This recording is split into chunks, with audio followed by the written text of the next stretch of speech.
الحمد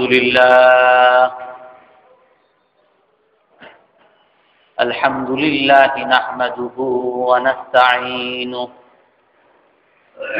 ونستغفره ونؤمن به ونتوكل عليه ونعوذ بالله من شرور أنفسنا ومن سيئات أعمالنا من يهده الله فلا مضل له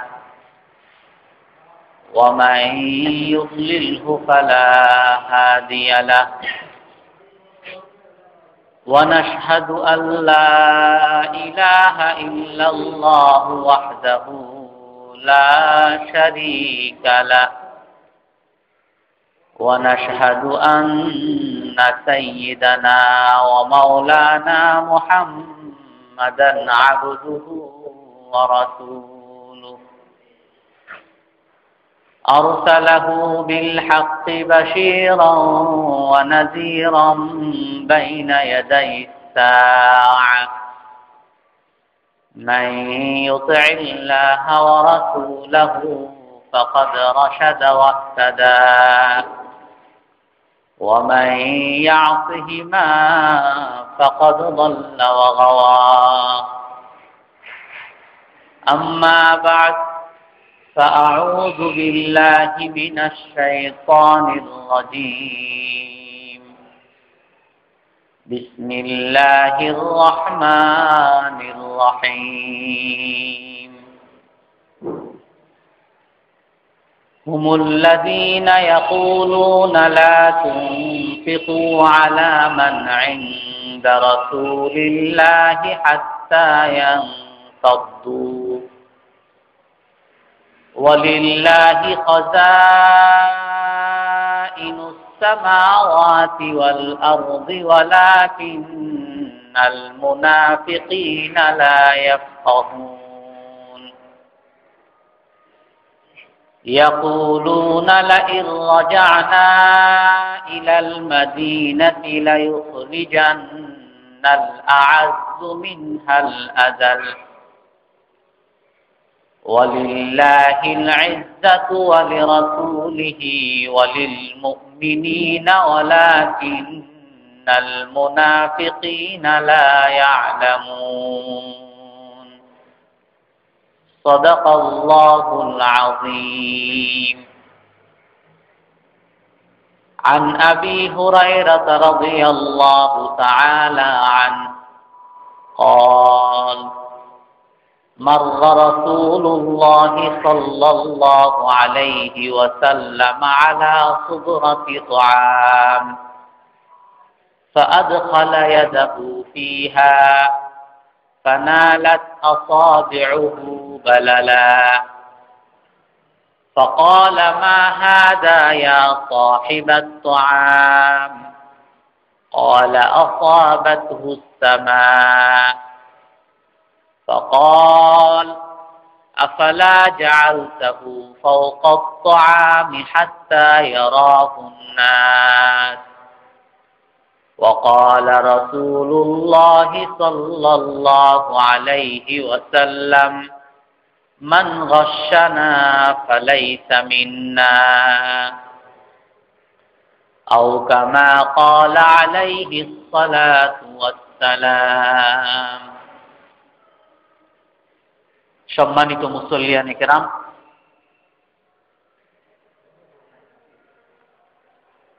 আমাদের আলোচনা গত সপ্তাহে হয়েছিল অল্প তুষ্টি সম্পর্কে।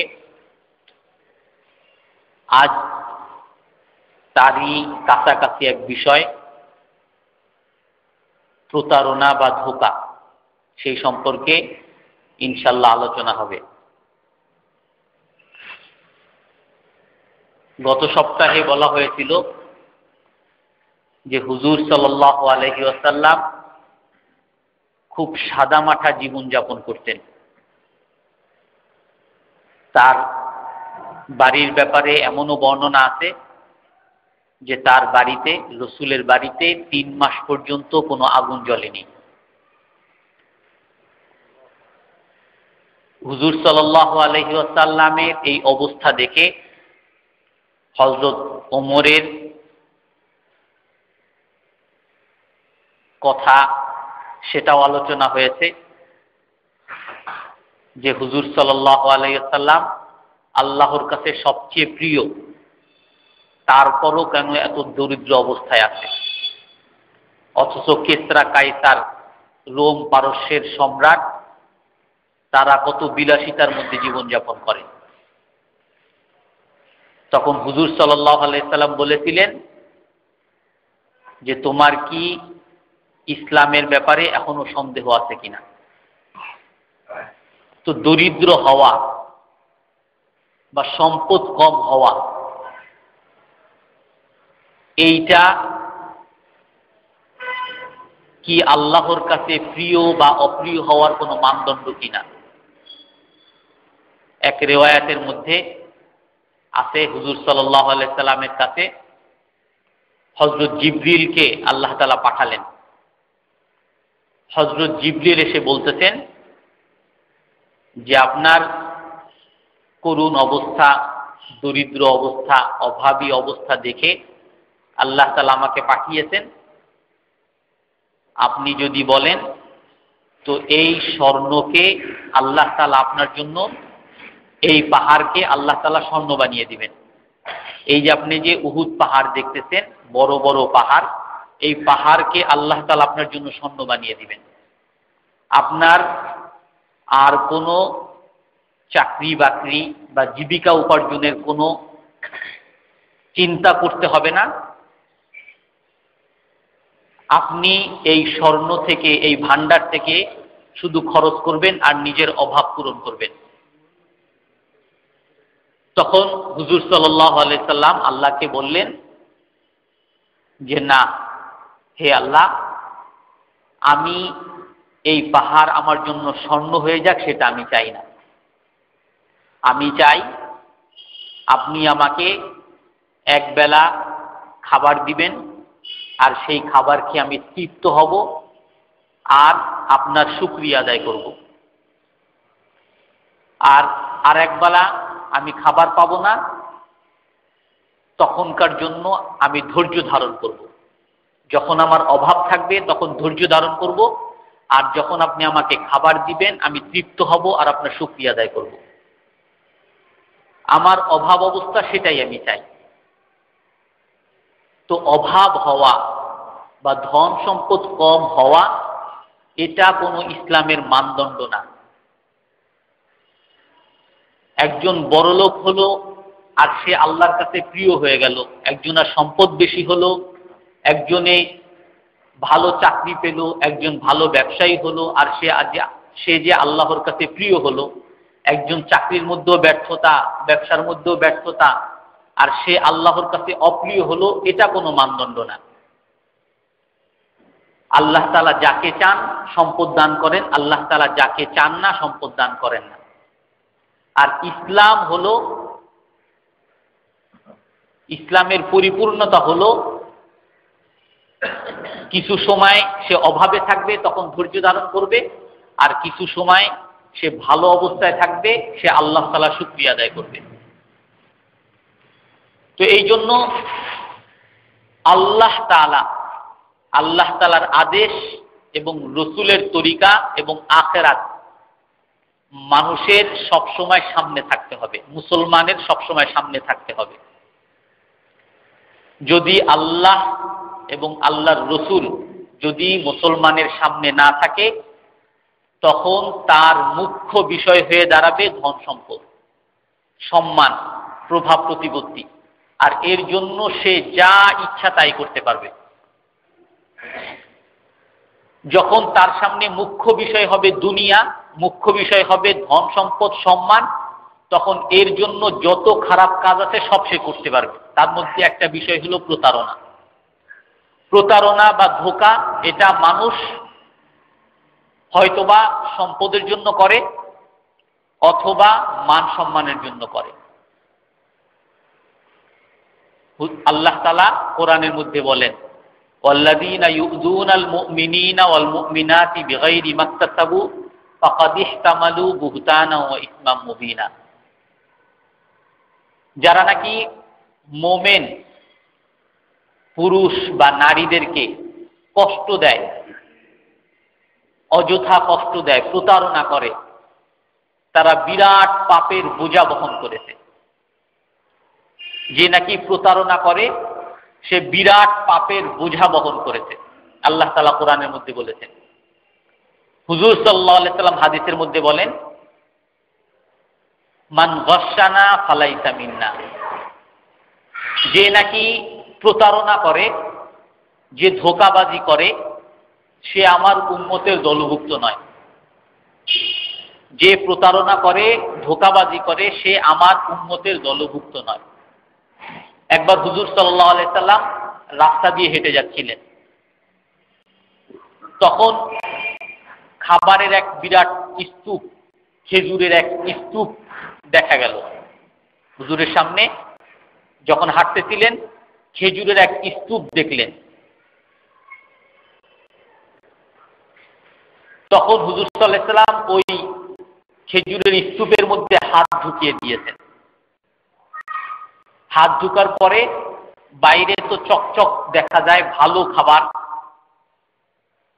কিন্তু ভিতরে যখন হাত ঢুকিয়েছেন তখন দেখতেছেন ভিতরে আর্দ্রতা, ভিতরে ভিজা ভিজা, অর্থাৎ ভিতরের খাবারগুলো নষ্ট। বাইরের খাবারগুলো ভালো কিন্তু ভিতরের খাবারগুলো খারাপ। তখন হুজুর সাল্লাল্লাহু আলাইহি সাল্লাম বললেন, মা হাযা ইয়া সাহিবাত তাআম। যেই খাবারের মালিককে বলে যে অমুক, বলে হে খাবারের মালিক, তোমার খাবারের এই অবস্থা কেন? বলে আসাবাতুস সামা, বৃষ্টি পড়ছে যার কারণে ভিতরের গুলো এরকম হয়ে গেছে। তখন হুজুর তাকে বলতেছেন, আফালা জাআলতাহু ফাওকা তাআমি হাত্তা ইয়ারাহুন্না। যেগুলো খারাপ খারাপ মনে হয় এগুলোকে কেন তুমি বাইরে রাখোনি, খাবারের উপরিভাগে রাখো নাই, যাতে মানুষ দেখবে আর মানুষ যাতে প্রতারিত না হয়। তুমি খারাপগুলো কেন ভিতরে রাখতো আর ভালোগুলো কেন বাহিরে রাখতো? এটা দেখে তো মানুষ মনে করবে এগুলো সব ভালো খাবার, আর সে ভালো খাবারের দাম দিয়ে কিনে নিবে। তারপরে রাসূল বলতেছেন, মান গাশশানা ফালাইসা মিন্না।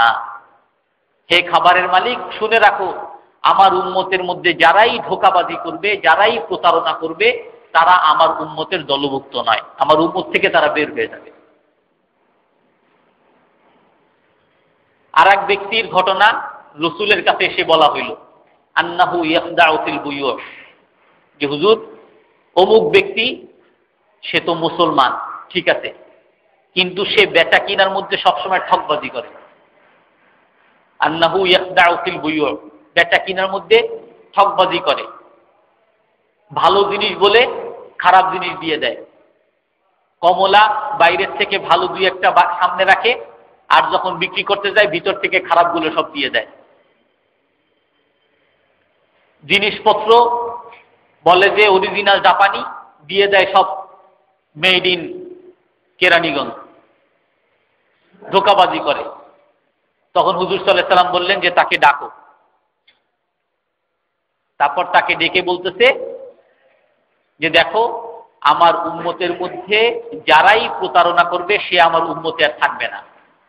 এখন তুমি যদি আমার উম্মতে থাকতে চাও, মান বায়াতা ফালা খালাবাতা, যখনই তুমি বিক্রি করবে কোনো কিছু, কারো কাছে বিক্রি করবে, সাথে সাথে বলে দিবে, ভাই এই যে দেখেন এই এই এই দিকে এই কোনো এখানে সমস্যা নাই, আপনি দেখে নেন। সব তাকে বুঝিয়ে দিবে যাতে এর মধ্যে কোনো প্রতারণা না থাকে। তখন সে বলছে, জি হুজুর আমি এরকম করব, ইয়া রাসূলুল্লাহ আমি এরকম করে করব। আর এক হাদিসের মধ্যে আছে, আন্নাহু নাহা আনিন নাজাশ, রাসূল সাল্লাল্লাহু আলাইহি সাল্লাম নাজাশ থেকে নিষেধ করেছেন। এটাও এক ধরনের প্রতারণা। বিক্রি করতে গিয়ে যেই জিনিসের যেই দাম, সেই দামের চেয়ে বেশি বিক্রি করা। সে মানুষটার দাম, জিনিসটার দাম সে জানে না, এখন তার কাছে ভালো লাভ করলো 200-300, যেটার দাম 50 টাকা, সেটা সে 300 টাকা দিয়ে বিক্রি করলো। অথচ যে এই জিনিসটার দাম জানে, সে হয়তো এটা 50 টাকা বা বেশি থেকে বেশি 60-70 100 টাকার মধ্যে কিনতে পারে। বলে এটাও একরকম প্রতারণা। যারাই প্রতারণা করবে তারাই আমার উম্মতের দলভুক্ত নয়। আর এই প্রতারণা আসেই এই যেইগুলো বললাম, আমি যে হাদিসগুলো বললাম, এই প্রতারণা সবগুলো সম্পদ সংক্রান্ত। যে নাকি সম্পদ চায়, শুধু আল্লাহর আদেশের কোনো বালাই তার কাছে নাই, রসুলের তরিকার গুরুত্ব তার কাছে নাই, আখিরাতের জান্নাত জাহান্নামের গুরুত্ব তার কাছে নাই, সে এই ধরনের প্রতারণা করবে। কিন্তু যার কাছে আল্লাহ এবং আল্লাহর রসুলের মূল্য যার কাছে আছে, সে কখনো এই ধরনের প্রতারণা করতে পারবে না। সম্পদ যাক, লস হোক, লোকসান হোক, কিন্তু আল্লাহ এবং আল্লাহর রসুল আমার উপরে খুশি থাক, আমি আখিরাতে জাহান্নামী না হই, সেই ধরনের প্রতারণা করবে না। তো এই প্রতারণাগুলো একমাত্র তখনই হয় যখন নাকি মানুষের কাছে সম্পদ অর্জনই একমাত্র মুখ্য বিষয় হয়ে দাঁড়ায়। আর এক ধরনের প্রতারণা, সেটা হলো সম্মানের জন্য প্রতারণা করা, যাকে ষড়যন্ত্র বলা চলে। রাসূল সাল্লাল্লাহু আলাইহি ওয়াসাল্লাম হাদিসের মধ্যে বলেন, মান খাব্বাবা যাওজাতাম রিইন আও মামলুকাহু ফালাইসা মিন্না। রাসূল বলেন, যে নাকি অন্যের স্ত্রীকে বা অন্যের অধীনস্থ কোনো কর্মচারীকে তার উপর খেপিয়ে দেয় বা ওই লোকের বিরুদ্ধে তাদেরকে নিয়ে ষড়যন্ত্র করে, সেও আমার উম্মতের দলভুক্ত নয়। অনেকে আছে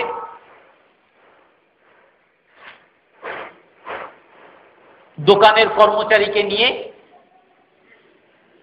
তারে খুব চা নাস্তা খাওয়ায়, আর তারে খুব হাতে নিতে চায়, আর বলে তোমার মালিক তো এরকম এরকম, তোমারে তো ইচ্ছা করলে সে বেতন বাড়িয়ে দিতে পারে, দেয় না।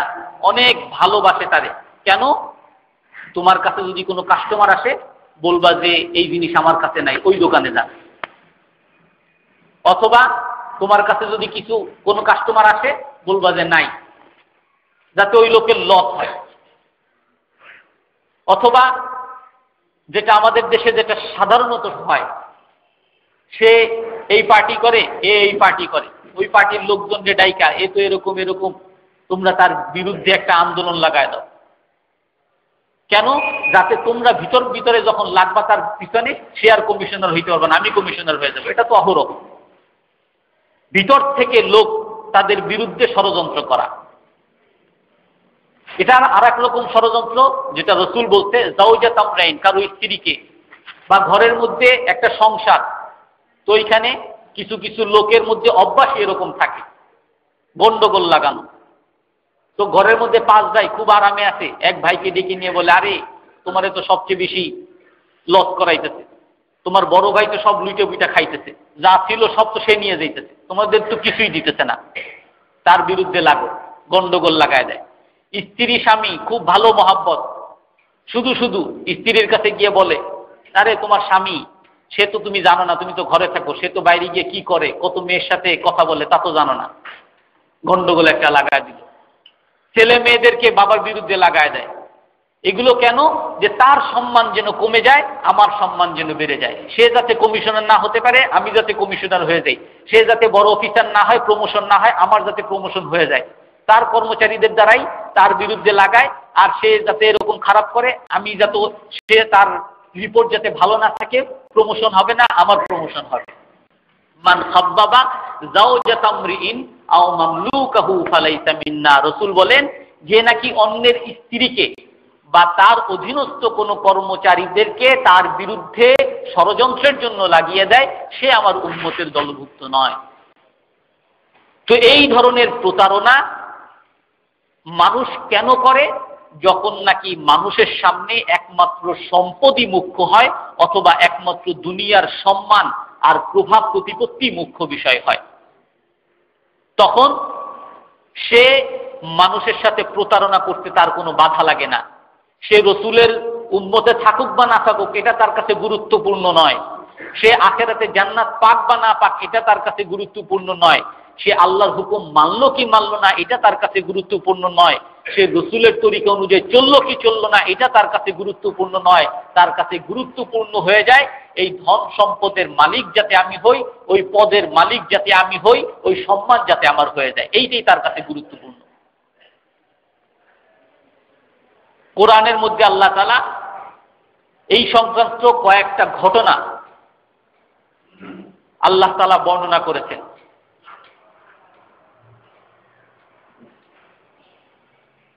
একবার এক যুদ্ধে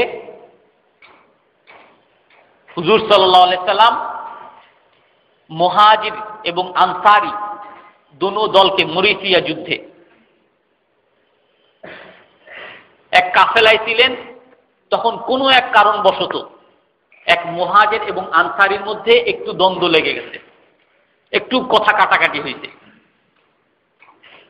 তো যখনই একটু কথা কাটাকাটি হয়েছে, তো এইটাকে পুঁজি করে কিছু ষড়যন্ত্রকারী মুনাফিক আব্দুল্লাহ ইবনে উবাই এবং তার দলবল কিছু মুনাফিক আছে, যখনই একটু সুযোগ পেয়েছে তখনই কিভাবে রসুলের বিরুদ্ধে ষড়যন্ত্র করা যায় এই অপেক্ষায় থাকত।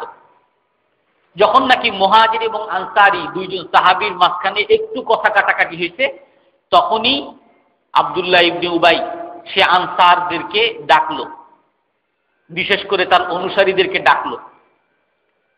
তাদের মাধ্যমে আনসারী অনেক লোককে ডাকলো, আনসারী সাহাবীদেরকে ডেকে বলতেছে যে দেখো, এই মুহাজিররা যাদের ঘর বাড়ি ধন সম্পদ কিছু নাই, গরিব ফকির, মক্কা থেকে তাদেরকে তাড়িয়ে দিতে এই মুহাম্মদ এবং তার দলরা, তারা সবাই মদিনায় আসছে, আর আমরা তাদেরকে ধন দিছি, আমরা তাদেরকে বাড়ি দিয়েছি, আমরা তাদেরকে আমাদের মেয়েদেরকে দিয়েছি বিবাহ করার জন্য, সব কিছু আমরা তাদেরকে দিলাম, আশ্রয় দিলাম আমরা, খাবার দিলাম আমরা, তাদেরকে ভরণ পোষণের দায়িত্ব নিলাম আমরা, আর সেই মুহাজিররা আজ তোমাদের উপরে কথা বলতেছে, আজ তোমাদের সাথে বাড়াবাড়ি করতেছে। দেখো, তারা তোমাদের সাথে ঝগড়া করতেছে।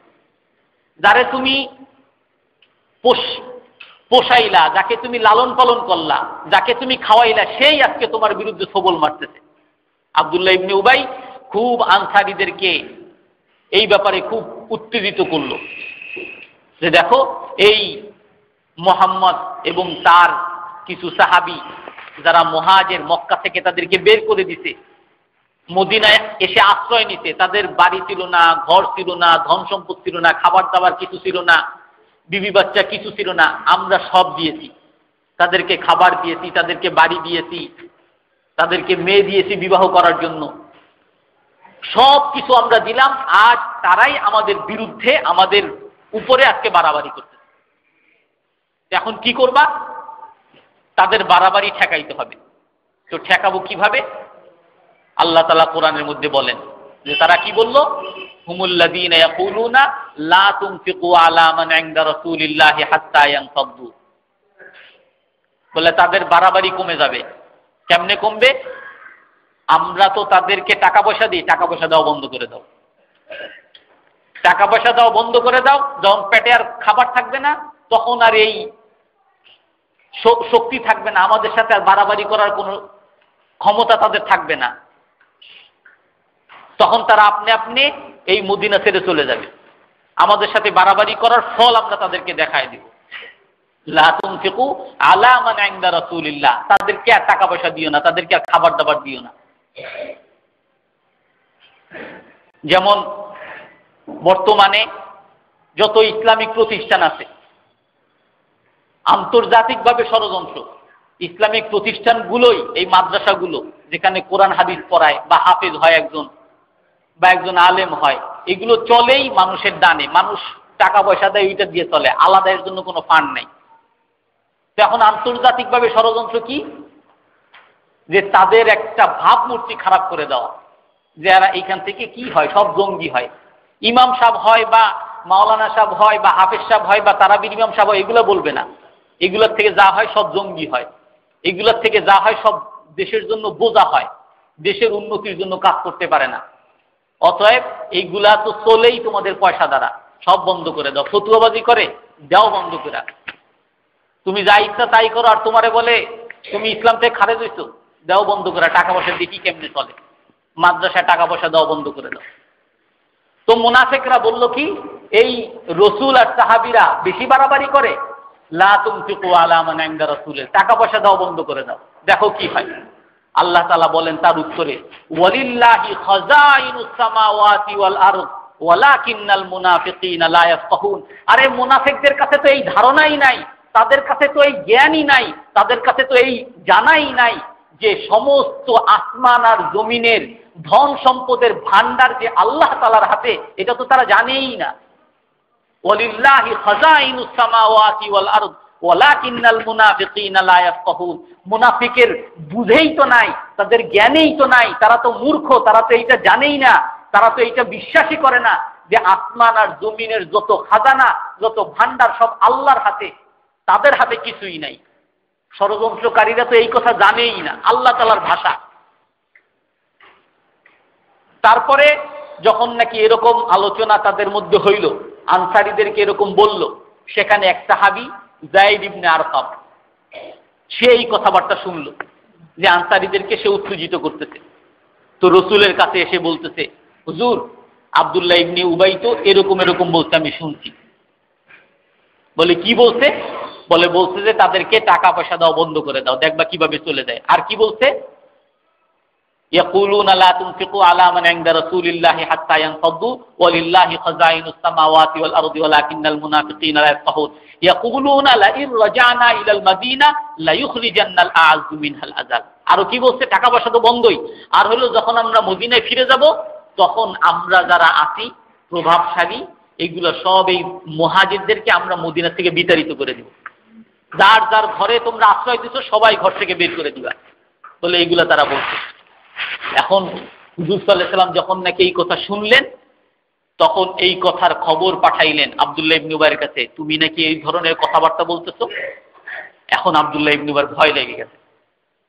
এখন এসে রসুলের কাছে বলতেছে, হুজুর আমি এই ধরনের কথাবার্তা জীবনে বলিই নাই, এগুলাকে আমি বলতে পারি, আপনি জানেন আমি কত ভালো মানুষ, আমি আপনার কত অনুগত, আমি আপনাকে কত ভালোবাসি, এগুলাকে আমি বলতে পারি। ওই যায়েদ ইবনে আরকাম, ও তো ছোট, ও তো প্যাচ লাগাই না মানুষ, ও তো ষড়যন্ত্র করি, ও তো সবার পিছনে লাগে, ওই তো আপনার কাছে আমার কথা বলে বলে আপনার কান ভারী করছে, ও সবচেয়ে খারাপ। এখন যায়েদ ইবনে আরকাম সে পড়ছে মাঝখানে, আহা একটা ষড়যন্ত্রের খবর রসুলকে দিয়া এখন মাঝখানে সেই পেতে পড়ছে যে এখন যায়েদ ইবনে আরকামই সব গন্ডগোলের মালিক, ওই হলো সবচেয়ে খারাপ। যায়েদ ইবনে আরকামের চোখ থেকে ঝরঝর ঝরঝর করে পানি পড়তেছে, তার পাশে এখন কেউ নাই।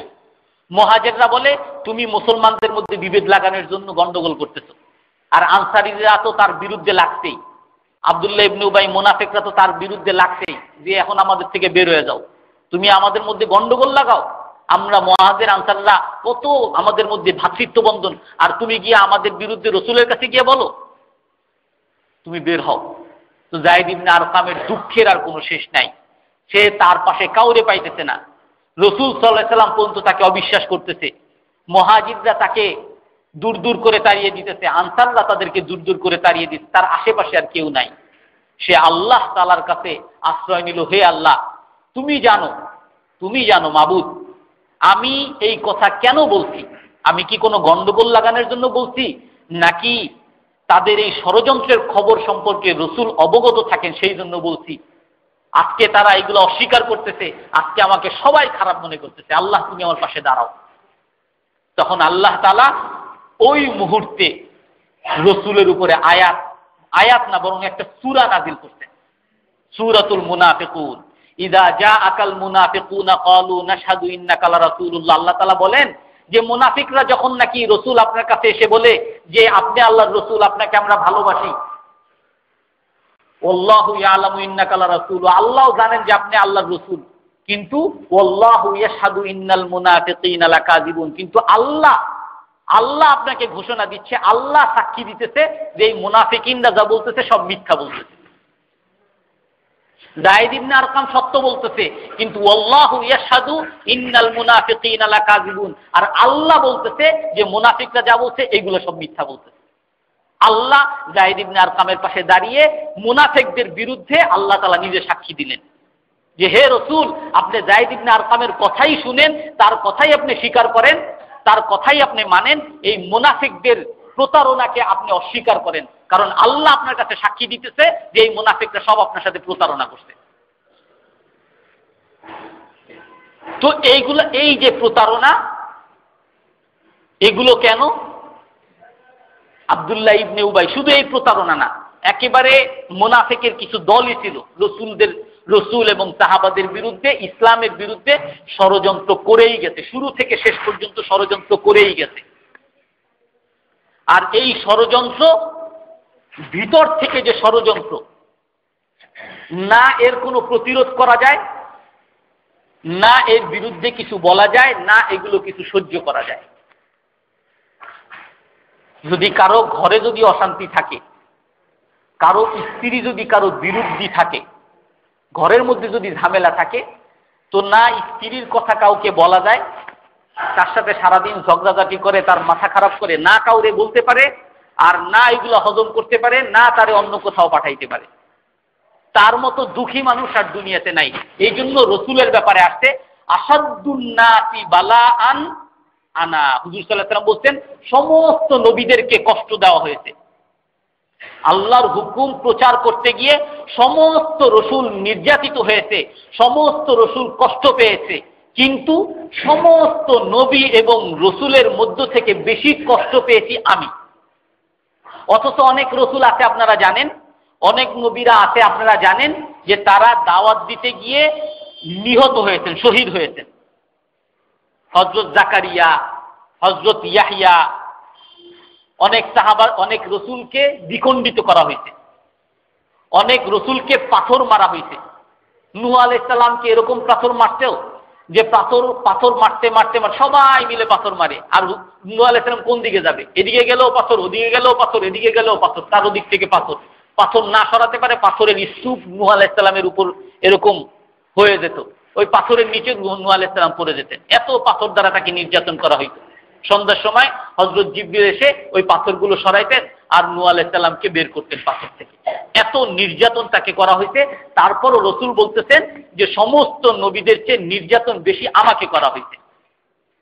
তো মুফাসসিরিনে কেরাম বলেন যে রসুলকে সবচেয়ে বেশি নির্যাতন কিভাবে করা হয়েছে? মানসিক নির্যাতন।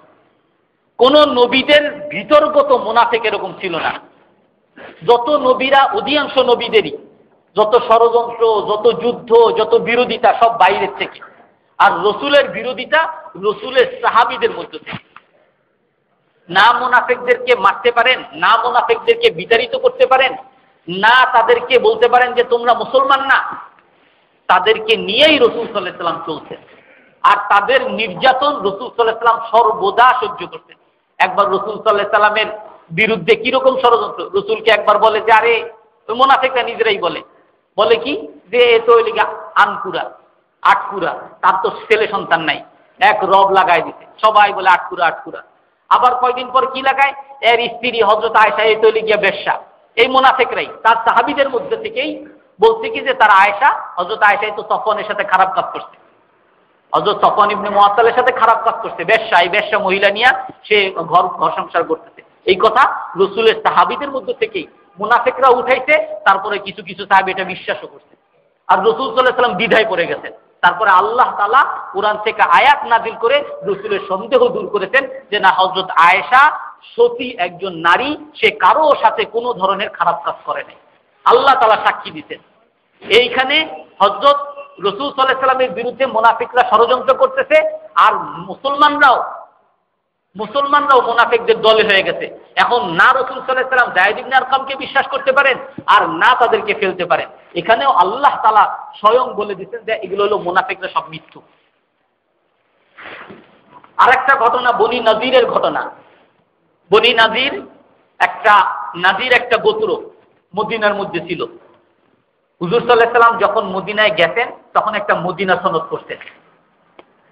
তার মধ্যে মুসলমানরা তো আছেই, যারা অমুসলিম তারাও মদিনায় থাকবে, তাদেরকে বিতাড়িত করা হবে না, কিন্তু শর্ত হলো তারা মুসলমানদের বিরোধিতা করতে পারবে না, মুসলমানদের বিরুদ্ধে ষড়যন্ত্র করবে না, বা মুসলমানদের বিরুদ্ধে যুদ্ধ করতে পারবে না। এই চুক্তি তাদের সাথে হয়েছে। বিরোধীরা থাকবে কিন্তু মুসলমানের বিরুদ্ধে যাবে না। তো নাজির গোত্র তারা ইহুদি, তারা নবীর বিরুদ্ধে ষড়যন্ত্র করছে, অর্থাৎ চুক্তি ভঙ্গ করছে। তো হুজুর সাল্লাল্লাহু আলাইহি ওয়াসাল্লাম আলটিমেটাম পাঠাইছেন যে নাজির গোত্র, তোমরা চুক্তি অনুযায়ী তোমরা আর মদিনায় থাকতে পারবে না, অন্য এক এলাকায় তোমরা চলে যাও। যেহেতু আমাদের সাথে ষড়যন্ত্র করছো, আমাদেরকে ধ্বংস করতে চাইছো, অতএব তোমরা মদিনা থেকে বের হয়ে যাও। তো রসুলের পক্ষ থেকে যখন নাকি এই নির্দেশ আসছে, তখন নাজির গোত্র তারা সবাই মোটামুটি প্রস্তুতি নিছে যে আর এক জায়গায় চলে যাবে। তাদের একটা দুর্গ ছিল, ওই দুর্গ থেকে তারা দুর্গ ছেড়ে আর এক জায়গায় চলে যাবে। এদিক থেকে মুনাফিকরা ইহুদিরা তারা খবর পাঠাইল। মুনাফিকরা ওই ইহুদিদের কাছে, ওই নাজির গোত্রের কাছে খবর পাঠাইলো, আলাম তারা, যেটা আল্লাহ তাআলা কোরআনের মধ্যে বর্ণনা করছেন, আলাম তারা ইলাল্লাযিনা নাফাকু ইয়াকুলুনা লাইন উখরিজতুম লানাখরুজান্না মাআকুম ওয়া লা নুতিউ ফীকুম আহাদান আবাদা ওয়া ইন কুতিলতুম লানানসুরান্নাকুম।